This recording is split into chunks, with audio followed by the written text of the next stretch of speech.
Hey guys, it's Whiskey. Welcome back to Palm Tree Elegy. This is part 2 of what is PTSD and FND conversion to me.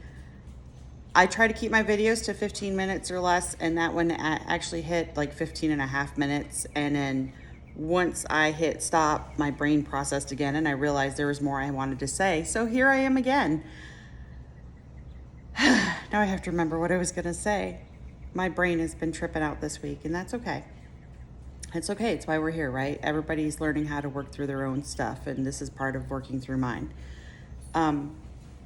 Teaching this stuff and putting this stuff back out into the world has put a whole different spin on it. So it's been interesting for me, but it's okay. We're all here on an adventure, right? One of the things I wanted to talk about was it's actually an effect on my PTSD, but it really had an effect on my conversion. After I fell out from my job and I was home full time, and I ended up being home full time by myself. My youngest had finished high school and moved out, and my husband was still over the road driving trucks. So I was by myself. It was just the way the circumstances were. And I developed a phobia that I couldn't let anybody at the house without somebody that I knew being there with me, like a repairman, somebody come to work on the lawn, the water company. It did not matter. If it wasn't somebody that I didn't personally know and wholly trust, they weren't allowed to come to the house when I was there by myself. Someone would have to come and sit at the house with me until they were gone. And this went on for a couple years at least. And I started getting a little bit better at it. It was really, my sense of needing security was so extreme that it basically turned me into a recluse and into a hermit. And I didn't leave the house unless I had to. And I also lived in small town Tennessee. So if I left and went to the grocery store or anything like that, I kept running into students or other people that I just was not ready to deal with and have to explain everything to, because I left work abruptly. So it was really, really hard for me for a few years. And we ended up actually leaving Tennessee and moving to Texas. That's one of the reasons. But it's been 6 years now, and I realize a lot. I need a different phrase, but it's okay. It works for me. We'll run with it.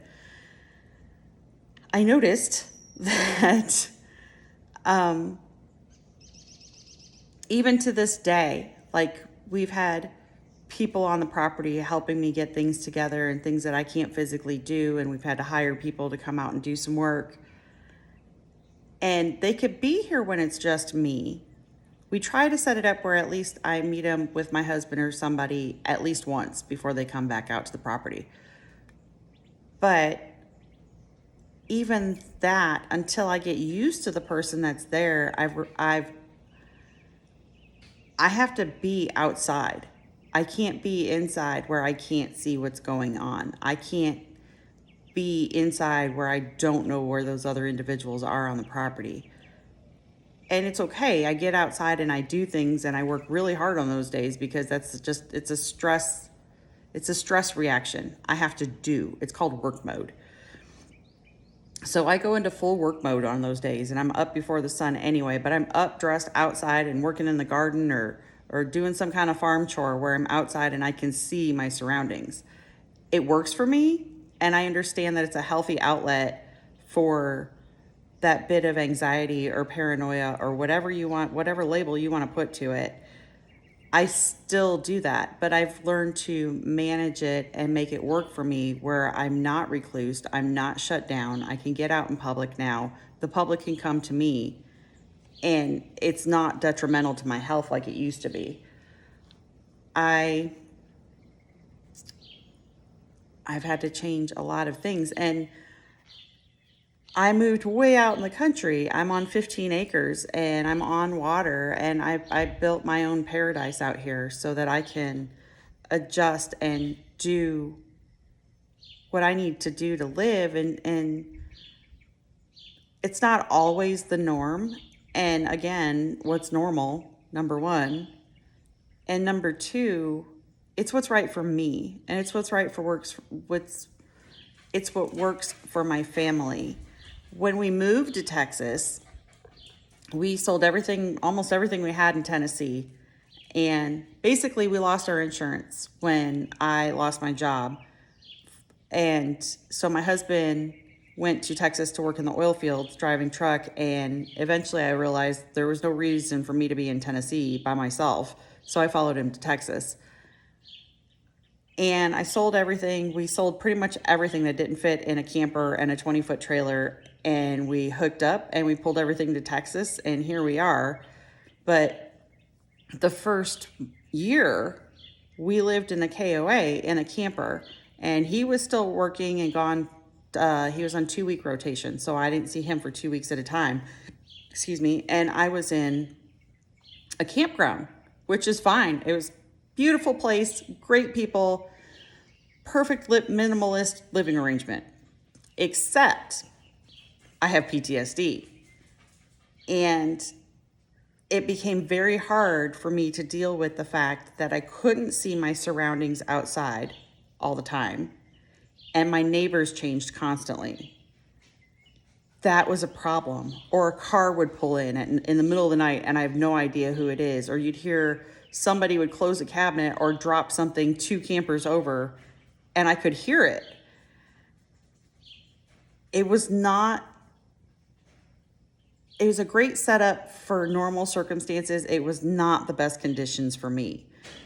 And we still go to bike rallies and we still go to campgrounds and we still do all those things, but they're temporary now. They're not permanent arrangements and I'm not by myself. So it works now where it didn't work before. And that's one of the things I wanted to get across to people, either helping somebody who has these, I guess you'd say, conditions, or if you have them yourself, you have to find the tools and you have to work through things with the way things are today. And just because that's the way things are today doesn't mean that's going to be the way things are tomorrow. Just because I was a certain way 6 years ago, I'm nowhere near that person today. I am not the same person. And it's also why I don't have the same friends, because my relationship with myself has changed. So the relationship that I have with other people has changed. Some of my nearest and dearest friends are still with me, but a lot of other people have just kind of dropped to the wayside, and that's okay. It's a great lesson in letting go. And for those of us with PTSD and conversion, letting go is one of the very first lessons that our minds need to learn to process. And that's really all it is. It's processing and managing and processing some more. Leave it. Sorry. The house dogs are outside and they're sniffing God knows what that the other dogs have out, the livestock dogs have out here. But real talk, right? Welcome to my life. It's just that. It's just learning to process so you can manage life without it managing you. When we're out of control, it's controlling us and we're not in the driver's seat. And just really finding the tools and the mechanisms and the triggers. Leave it! The tools and the mechanisms and the triggers that get us to the next day and the next stage, and things we can learn to do to get there from ourselves and from our medical professionals or psychological professionals or support groups with people who are actually working on themselves instead of living in victim mode. And that's what I want to work on next after this video. I don't want to focus on so much. This channel is not about focusing on trauma itself. This channel is about focusing on and advocating for solutions and working towards peace and having peace and getting back to some normalcy and function in life and enjoying life again and living again and checking back in. That's what I'm here for. And the next few videos, I'm going to start with tools and different things and different modalities. I'm laughing at my stupid dogs. different different modalities and tools that we can use to improve our lives. Like, for example, dogs. I'm going to have a big conversation about dogs. So I love y'all. Thank you so much for joining me again.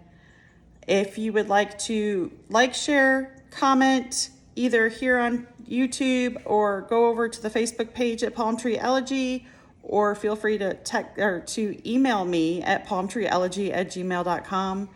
I truly, honestly look forward to communicating with you. And if you do email and you don't want anybody to know what you're telling me, just let me know. And even if somebody doesn't let me know, if it's in an email, it's in confidence unless we agree otherwise. But I love y'all. Thank you so much. And we will talk to you later. Keep on rocking.